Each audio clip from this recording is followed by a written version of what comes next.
revelación no es lo mismo que religiosidad. ¿Estamos aprendiendo algo? Amén. Yo espero que esta palabra lo despierte usted muy bien. Dice así la escritura en 1 Samuel 3:1. El joven Samuel ministraba a Jehová en presencia de él. ¿Qué quiere decir en presencia de él? Que Elí era el que lo estaba enseñando. En presencia de él. Y la palabra de Jehová, ¿qué pasaba en aquel tiempo?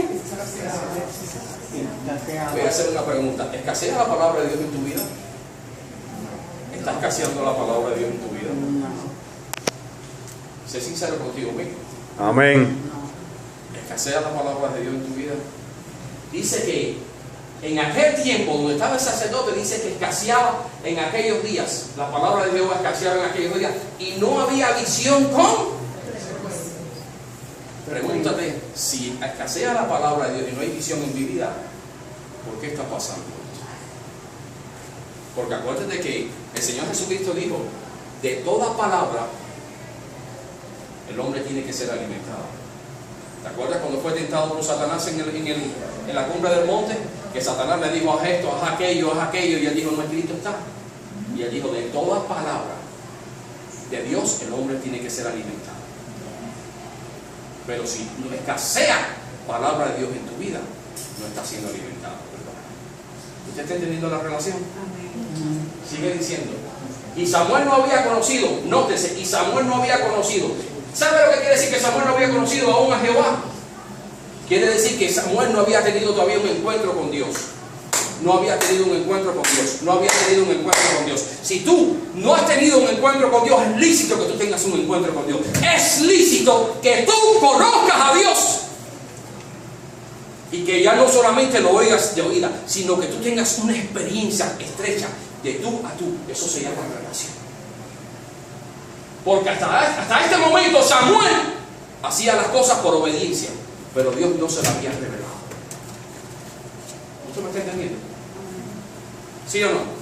Amén. Dice, y Samuel no había conocido aún a Jehová, ni la palabra de Jehová le había sido revelada. La palabra revelada significa desnudar, figurativamente, abierto. Es cuando tú lees la palabra de Dios, pero cuando tú la lees, o Dios te habla de una manera dentro de ti, hay un entendimiento, es como que todo se disipa. Eso se llama revelación. ¿Estás viendo revelación en tu vida? ¿Estás entendiendo la palabra de Dios? Espero que te estés preguntando tú eso. Porque si estás viniendo a la iglesia por un simple cumplido, no estamos bien. Prefiero decirte la verdad. Y en una nota de todas las religiones que hay, el cristianismo se distingue porque es el único que ve a Dios como La relación. una relación. Gloria a Dios. Samuel 3:10. Samuel estaba durmiendo cerca del lugar santísimo. Cerca del lugar santísimo, ahí dormía Samuel, el niño Samuel. Dormía cerca del lugar santísimo. Aprende usted a dormir cerca del lugar santísimo. Cuando usted se acuesta, dígale al Señor, ¿sabe qué? Me acuesto confiado en ti. Es como decirte, aún durmiendo, por favor, sosténme. Amén. Amén. Y Aleluya. este hombre dormía, este niño dormía cerca del lugar santísimo. Y vino palabra de Jehová y se paró y llamó como las otras veces, Samuel, Samuel. Y entonces Samuel dijo, habla porque tu siervo oye. Antes de esto, Samuel nunca se le había revelado la palabra. Y Dios empieza a llamar a Samuel y le dice, Samuel, Samuel. Y dice, yo no te lo puse ahí para no llevar mucho tiempo, pero dice que Samuel se levantó corriendo. Se levantó corriendo. ¿Cuántas veces Dios nos llama en la madrugada? Ponte a orar. Quiero tener relación contigo. ¿A esta hora, Señor? No. Trabajé mucho, tengo esto, tengo aquello. Nos ponemos como Moisés. ¿Cuántas veces aquí el Señor ha despertado a la gente en la madrugada? Amén. Amén. Siempre a las 3 de la mañana. Dice que cuando Dios llamó a Samuel, Samuel la primera vez fue corriendo y le dijo a Elí, porque cuando Dios habla con una voz de confianza, y Dios utilizó la voz de Elí, y le dijo, Samuel, Samuel, y Samuel se levantó corriendo y fue donde estaba Elí. Y le dijo, ¿para qué me llamaste? Y Elí le dijo, yo no te llamaba. Le dije, acuéstate. Volvió a hacer lo mismo. Samuel, Samuel. Y él coge y dice que vino y se paró. las 3 veces que Samuel hace la misma, Dios le corresponde de la misma manera. Y vino Jehová y se paró y llamó las otras veces: Samuel, Samuel. Entonces Samuel dijo: habla, porque tu siervo oye. Las otras veces Samuel vino y se paró delante de él. Ahora Dios hace lo mismo. Y la palabra aquí, llamar, porque la saqué, significa más bien idéntico con la idea de acosar a una persona. Préstame atención. ¿Sabe lo que es acosar? Vamos. ¿Sabe lo que es acoso? Amén.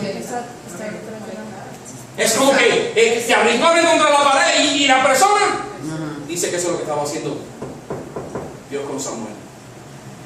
No lo tome de la mala manera. Acosar es como la insistencia arriba de ti. Eso es lo que está haciendo Dios contigo. Está buscando la insistencia de que tú pides la cara hacia Él. Te están acosando de una manera. Por eso te lo puse aquí. La raíz, ¿qué significa? Es la idea de acosar a una persona que uno encuentra. Llamar fuera. Entonces es como que Dios hoy está diciendo: quiero una relación contigo. Quiero que te despiertes. Quiero que te tires. Quiero conversar contigo. Eso se llama relación. Últimamente he estado levantándome a las 4 de la mañana. Sí, pastor, pero usted no tiene responsabilidad, quizás usted no trabaja así, pero me levanto temprano igual. 4 de la mañana. Y pastor, ¿y cómo usted hace para orar? Porque me pongo a alabar a Dios. Y empiezo a decirle al Señor: tú eres santo, tú eres bendito, para siempre es tu misericordia. Mi alabanza está delante de ti, tú eres el Rey de la gloria. Gracias por ese sacrificio en la cruz del Calvario. Y cuando se me termina el repertorio, lo vuelvo a repetir hasta que siento de Dios el fluir y empiezo a conversar con Dios de tú a tú.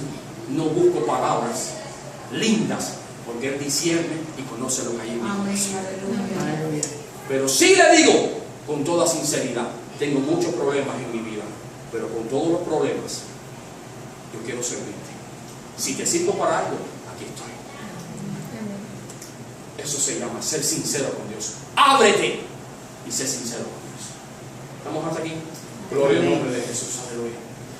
Oseas 4:6. Mi pueblo fue destruido porque le faltó conocimiento. Entonces Dios hizo morir a los hombres del Berseb. Y aquí voy a pararme. En aquel tiempo, antes que sucediera esto, Elí era un hombre que ya no había perdido la voluntad, la visión de Dios. Servía mecánicamente delante de Dios. Hacía un ritual todos los días, pero había perdido la visión. Cuando el pueblo de Israel se enfrenta a los filisteos, mira lo que hace el pueblo de Israel. Manda a pedir el arca, que era la presencia de Dios. Y Elí, como sacerdote, no tenía el discernimiento para haberle dicho: no, el arca no va, el arca se queda aquí. Pero vino el pueblo, y eso se llama tener mente de multitud. El pueblo exigió sobre la presión de aquel hombre, y aquel hombre no sabía qué hacer. ¿Qué hace? Toman el arca y se lo llevan a la guerra. La cuestión que quizás muchos de ustedes conocen la historia. Los filisteos ganan, le quitan el arca, y el hijo, los 2 hijos de este sacerdote mueren en la guerra, porque eran unos depravados. No tenían el reconocimiento de Dios. Hacían con las ofrendas lo que le daba la gana. Dormían con las mujeres ahí de que servían ahí en la entrada del templo. Fornicación dentro de la casa de Dios. No les importaba nada. Y él lo sabía y él no dijo nada. Que se quedó callado. Hasta que hubo un tiempo en que el Señor empieza a preparar a Samuel y prepara a Samuel como sacerdote. Y aún no en eso, cuando Dios llama a Samuel y le dice a Samuel, y lo llama, le dice: tengo una palabra para darte. Voy a hacer una obra, la cual si tú lo vieres te van a retumbar los oídos. Pero voy a dar muerte a la casa de Elí y a sus hijos los voy a eliminar. Fíjate que dice la historia que cuando a la mañana siguiente se levanta Samuel y demás, está como que huyéndole a Elí, ¿da a entender? Y se pone a arreglar las cosas y llega Elí y le dice: ven acá, ven acá. ¿Cuál es la palabra que Dios te dio? Y no me lo ocultes. Y es más, Dios te añada a ti si me lo ocultas. Imagínate, tremenda palabra. El muchacho se ríe y le dice: ¿sabes qué? Mira, lo que pasa es que hay una letra de muerte sobre tu casa porque has abandonado a Dios. Pastor, la prédica hoy no me gusta. ¿Qué quería? ¿Que te diera caramelo? No, vengo dándote medicina. Esa es la palabra que han puesto en mi corazón y es la que te estoy dando. Hasta el punto que cuando van a la guerra se llevan el arca y el arca es tomada y el arca se lo llevan los filisteos. Entonces los filisteos se lo llevan y la ponen dentro del templo de Dagón. ¿Se acuerdan quién era Dagón? El ídolo que era mitad pez y mitad hombre. Y lo cogen el arca y la ponen dentro del templo de Dagón. Y Dios dijo, no. Yo no estoy de acuerdo con esto. A la mañana siguiente, dice la historia, que aparece el ídolo de Dagón, todo desbaratado. Las manos por un lado, la cabeza por el otro lado, y cuando los sacerdotes de Dagón vieron aquello, dijeron, wow, esto no está bien. Encima de eso no, empieza Dios a regar una plaga de ratones y una plaga se me olvida, de hemorroides. Todos los príncipes y casi todas las ciudades tenían hemorroides. ¿Usted ha padecido de hemorroides? Yo sí. Bien incómodo. Lo voy a decir. A tal punto que llegaron los príncipes y dijeron, ¿sabes qué? Tienen que devolver el arca. No podían contener a la presencia de Dios ahí. Pero el problema no está en eso. La enseñanza es que el pueblo de Israel había perdido la presencia de Dios. Había salido. Y dice la historia que los adivinos llegaron y le dijeron, ¿sabes qué? Vamos a hacer algo. Vamos a coger una carreta nueva, y vamos a poner el arca de Dios ahí y se lo vamos a devolver a los filisteos. Pero vamos a hacerlo de una manera diferente. Vamos a coger 2 vacas recién nacidas. Y los que conocen de agricultura quizás van a entenderme lo que quiero decir. Cuando las vacas están recién nacidas, los terneritos no se despegan de ellas. Y vamos a poner las vacas adelante y las vacas van a guiar la carreta. Y si la carreta coge en dirección a este lugar de Berseba, vamos a saber que es asunto de Dios. Y las vacas empezaron a caminar por sí solas y los terneritos empezaron a bramar y llamaban a las vacas. Y las vacas les respondían, pero no podían parar. Por esa es la razón que los filisteos hicieron aquello. Porque si no hubiera sido de Dios, las vacas no se hubieran desprendido de sus terneros.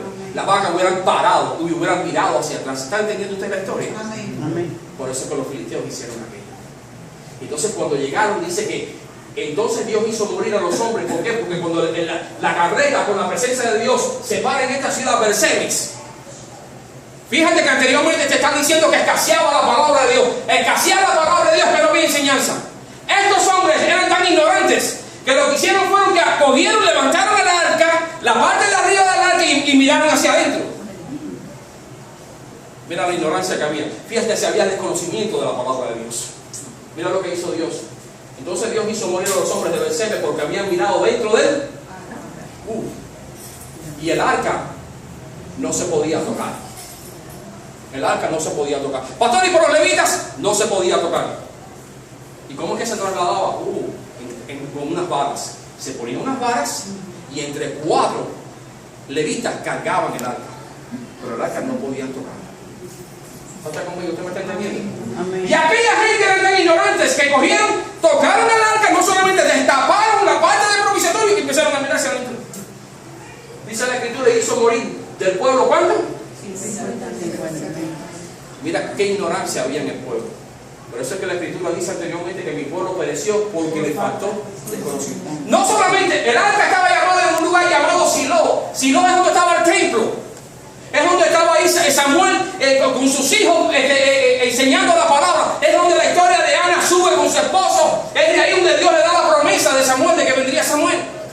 Y aquello fue tan desastroso que Silo llega a desaparecer completamente. Y Silo, mira lo que significa: lugar de reposo, cómodo, tranquilidad. Cuando el arca de Dios, la presencia de Dios no está en tu vida, no hay tranquilidad, no hay reposo. Por eso te lo estoy poniendo ahí. ¿Usted me está entendiendo lo que quiero decir? Silo llegó a desaparecer porque los filisteos acabaron con aquello. Dice la escritura que la nueva casa de Samuel, fíjate que Samuel se cría en Silo, pero Samuel después muda a su casa para Ramá. ¿Dónde está? Ahí, Señor. Ahí está. ¿Usted está entendiendo lo que estamos ministrando hoy? Gloria a Dios. Fíjese eso. Habían quitado la presencia de Dios. Y fíjate que 20 años después, en 1 Samuel 7:2, desde el día que llegó el arca a Kiriat Jearim, pasaron muchos días, 20 años, y toda la casa de Israel lamentaba en pos De Jehová. Cuando la gente de aquel lugar vieron que hubo la matanza de 50 y pico mil personas, Dijeron, no, vamos a llevarle el arca para Kiriat Jearim. Vinieron la gente de Kiriat Jearim y pasó 20 años sin visión, 20 años sin palabra de Dios. ¿Por qué? Porque no supieron retener la presencia de Dios en su vida. Amén. ¿Estamos entendiendo? Amén. ¿Le gustaría a usted pasar 20 años sin tener una palabra de Dios en su vida? Ay, no. Que te despierte, que te guíe. No. Aleluya. Estamos aprendiendo de lo que es tener la relación con Dios. Amén. Amén. Gloria a Dios. Déjame apurarme antes que se me duerma. Gloria a Dios. Aquí aparece en escena el rey David. Y este es un hombre que todo lo que él quería es llevar la presencia de Dios a su casa. Amén. Segunda de Samuel 6:3. Pusieron el arca de Dios sobre un carro nuevo y la llevaron de la casa de Abinadab, que estaba en el collado, y Usa y Ahío, hijos de Abinadab, guiaban el carro nuevo. Voy a parar aquí. ¿Te acuerdas cuando Dios mata a aquella gente? Llevan el arca a la casa de este hombre llamado Abinadab, porque este hombre era un levita y tenía 2 hijos, Usa y Ahío. Pero nótese la irreverencia aún todavía de estos levitas. Y entonces cuando David llega a casa de esta gente, va a querer coger el arca y llevárselo para Jerusalén, para su casa. Él quiere llevar el arca, él quiere llevar la presencia de Dios para su casa. Mira lo que pasa. Cuando llegaron a la era de Nacón, Usa, que era un levita, extendió su mano al arca de Dios y la sostuvo porque los bueyes tropezaban. Y el furor de Jehová se incendió contra Usa y lo hirió allí Dios por aquella temeridad, y cayó allí muerto junto al arca de Dios. Y se entristeció David por haber herido Jehová a Usa, y fue llamado aquel lugar Pérez Usa hasta hoy. Y temiendo David a Jehová aquel día, dijo: ¿cómo ha de venir a mí el arca de Jehová? Había desconocimiento de la palabra. Eran levitas y sin embargo hacían las cosas como le daba la gana. Si eres cristiano y estás aprendiendo la palabra de Dios y quieres llevar tu vida como te da la gana, vas a tener consecuencias. Te han dejado un legado, te han dejado un libro, que es la Biblia, la cual es el manual de instrucciones para tu vida. Si no la lees, es como nada. Perdóname, es como nada. Pero dice que esta gente eran levitas. Eran levitas. Hay otra cosa que me llama la atención. Ellos estaban transportando el arca de Dios en un carro nuevo. Así no se transportaba el arca. Eso se llama, ¿qué es lo que se llama? Estrategias del mundo. Un carro nuevo. Es como traer una estrategia del mundo y meterla dentro de la iglesia. Cuando dentro de la iglesia Dios te ha dicho, es así como se hace. No como se hace afuera. Vamos hasta aquí con un aplauso, Señor. Amén. Dice la escritura que muere Usa. Y este hombre era un hombre que era un levita, conocía la palabra de Dios. Aleluya. Obed-edom. Me gusta este hombre. Obed significa siervo. Un siervo es aquel que conoce la voluntad de su Señor. ¿Sí o no? Amén. Dice la escritura. Y ahí están todos los versículos que ustedes pueden buscarlo. En 2 de Samuel 6:10. De modo que David no quiso traer para así el arca de Jehová a la ciudad de David, y la hizo llevar David a casa de ¿quién? David dijo: espérate, aquí la cosa no es tan fácil. Mejor cojo y dejo el arca en casa de Obed. Obed era otro levita. Mire esto. Y estuvo el arca de Jehová en casa de Obed-edom geteo 3 meses. Y bendijo Jehová a Obed-edom y a toda su casa. El arca llegó a casa de Obed-edom 3 meses. Y Dios lo bendijo. Sin embargo, el arca había estado en casa de Abinadab 20 años. Y nos dice la escritura que Dios lo había bendecido. ¿Por qué? Te das cuenta por los hijos, lo que hicieron los hijos. Había una ignorancia como referente de cómo debe ser tu conducta delante de Dios. Cómo tú debes ministrar delante de Dios. Cómo tú debes cantar delante de Dios. Cómo tú debes conducirte delante de Dios. Amén. Obed-edom es un ejemplo de eso. ¿Y acaso era Obed-edom diferente a los demás? No. Ambos eran levitas, pero este hombre sí tenía presente lo que era la presencia de Dios. Tener el arca en la casa es tener la presencia de Dios en tu casa. ¿Está usted conmigo? Amén. Gloria al nombre de Jesús. Y el arca de Dios estuvo con la familia. Nótese que no era solamente con Obed-edom, con la familia de Obed-edom en su casa 3 meses, y bendijo Jehová la casa de Obed-edom y todo. Qué lindo tener la presencia de Dios en la casa. Amén. Pastor, ¿cómo se puede tener la presencia de Dios en la casa de uno? Sencillo. Relación. Conversa con Dios. haz un altar en tu casa. Un altar, pastor, ¿qué es un altar? Cuando antiguamente se levantaba un altar, era para ofrecer sacrificio. Hoy en día dice, ofrezcamos a Dios sacrificios de Alabanza. Hacer un altar en tu casa es leer la palabra de Dios. No solamente leerla, aprenderla. Tener un altar en tu casa, tener alabanza todo el tiempo, es tener una comunicación donde en tu casa se mueva la presencia de Dios con toda libertad. Amén. ¿Estamos hasta aquí? Amén. Gloria al nombre de Jesús. Yo quiero dar un testimonio. Al principio yo me casé, yo siempre he sido cristiana desde pequeña, pero al principio cuando me casé con Jorge no era creyente, y yo pues dejé de ir a la iglesia y pues la Biblia para mí era un libro más, a pesar de que me habían enseñado todo. Entonces en uno de esos, digo yo, un sueño, medio visión, soñé que estaba primeramente buscando programas cristianos en el televisor y no encontraba. Y yo, pero ¿dónde está Gigi Ávila, que es una evangelista puertorriqueña? Yo buscaba, pero ¿dónde está Gigi Ávila? Entonces déjame buscar la Biblia, empiezo a buscar Biblia y no encontraba. Y esa desesperación que yo sentía, se viene este señor viejito y me dice, lo único que queda en el mundo es esto, que era la Biblia escrita a mano. Desde ahí yo me acuerdo, una desesperación bien grande. Yo dije, yo tengo que ir a la iglesia, y para mí la Biblia no la he vuelto a ver igual. O sea, para mí la Biblia es... Así mismo, gloria al nombre Amén. de Jesús. Un bonito testimonio. David, 1 de Crónicas 13:2. Y dijo David a toda la asamblea de Israel: si os pareciere bien, mira, este hombre era un hombre que sabía comunicar a la gente, y él no le gustaba participar en lo que era la alabanza a Dios solamente, no. Él era como una especie de evangelista. Él incitaba a la gente, al pueblo. No era solamente los sacerdotes, nada más que escogido, no. Este era un hombre que era del pueblo, era alguien que se relacionaba con el pueblo, a pesar de ser rey. Y dijo David a toda la asamblea de Israel, fíjate, toda la asamblea de Israel, o sea, todo el pueblo: y si os pareciere bien, si es la voluntad de Jehová nuestro Dios, enviaremos a todas partes por nuestros hermanos que han quedado en todas las tierras de Israel, y por los sacerdotes y levitas que están con ellos en sus ciudades. Este era un hombre que extendía lo que era la presencia de Dios, no solamente en su casa, sino que enseñaba a la gente: vengan a buscar relación con Dios, vengan a cantarle a Dios, vengan a gozarse en la presencia de Dios. Aleluya. Ese era un hombre que decía eso. Y traigamos el arca de nuestro Dios a nosotros. ¿Ven? Traer la presencia de Dios a nosotros. A nosotros, eso es lo que Dios está diciendo hoy en día. Y porque desde el tiempo de Saúl no hemos hecho ¿qué? Caso de ella. Aleluya.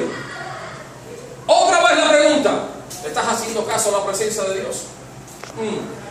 Solamente te lo dejo a ti. Solamente te lo dejo. Solamente tú conoces esa respuesta. ¿Le estás haciendo caso a la presencia de Dios? Porque hoy te están diciendo de una manera bien clara, si usted no me está entendiendo, el objetivo del mensaje es: quiero tener relación contigo. Quiero tener relación contigo. Deseo tener relación. Tómame en cuenta. Eso es lo que te están queriendo decir hoy en día. ¿Está usted conmigo? ¿Me sigue? Gloria al nombre de Jesús. Moisés, pues ya estoy terminando.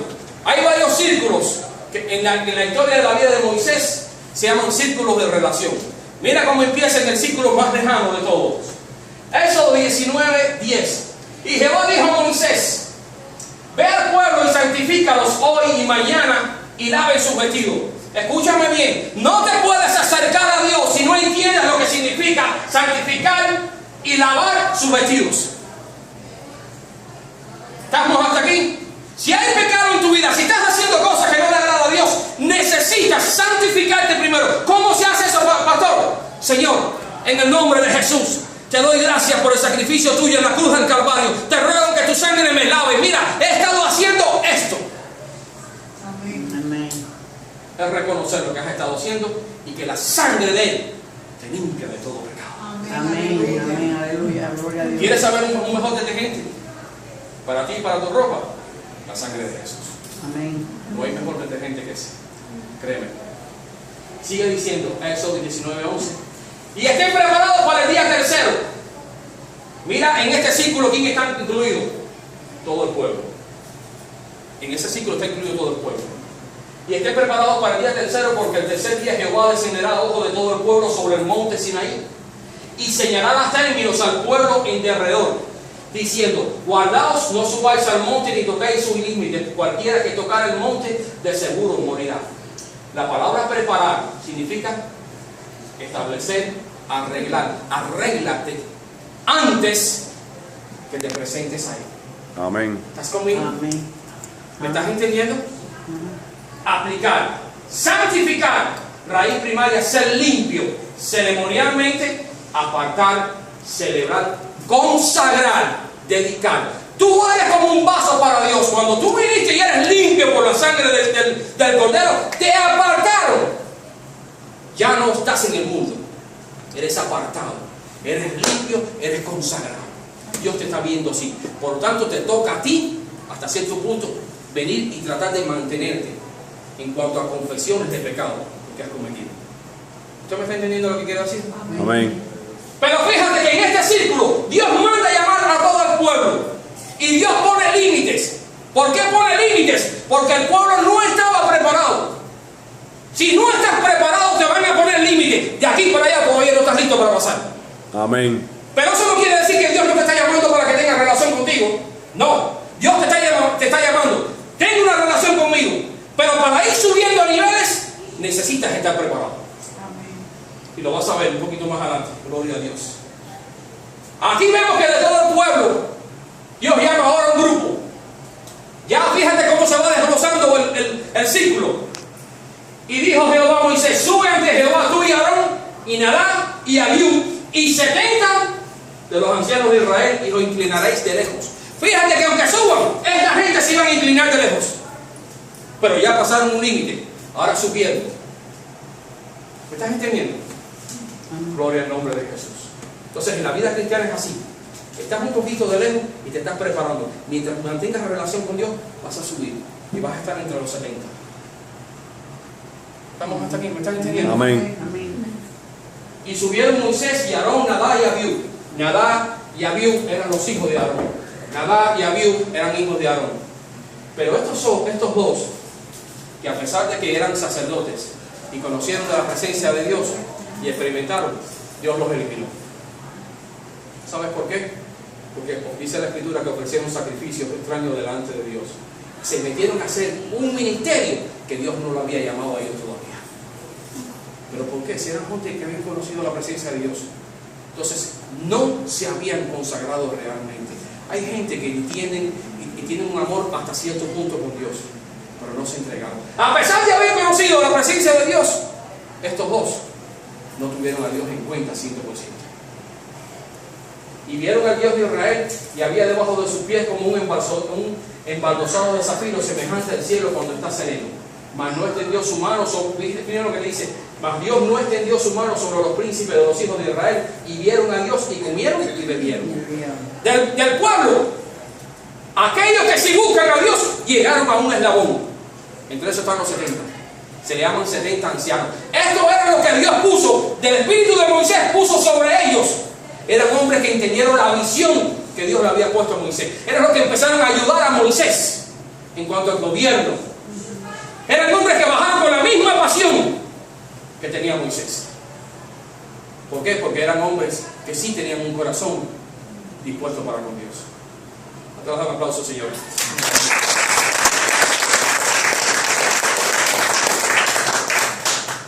Fíjate que aquí yo te dije, entonces Jehová dijo a Moisés: sube a mí al monte y espera allí, te daré todas las tablas de piedra y la ley, mandamientos que he escrito para enseñarle. Enseñanza significa doctrina. Doctrina te lleva a ministerio. No puedes ser ministro si no conoces la palabra de Dios. Porque entonces, ¿qué vas a dar? ¿Está usted conmigo? Y estos ancianos los subieron allá arriba. ¿Para qué? Para establecer gobierno, enseñar en medio de la gente. Mira lo que te sigue diciendo.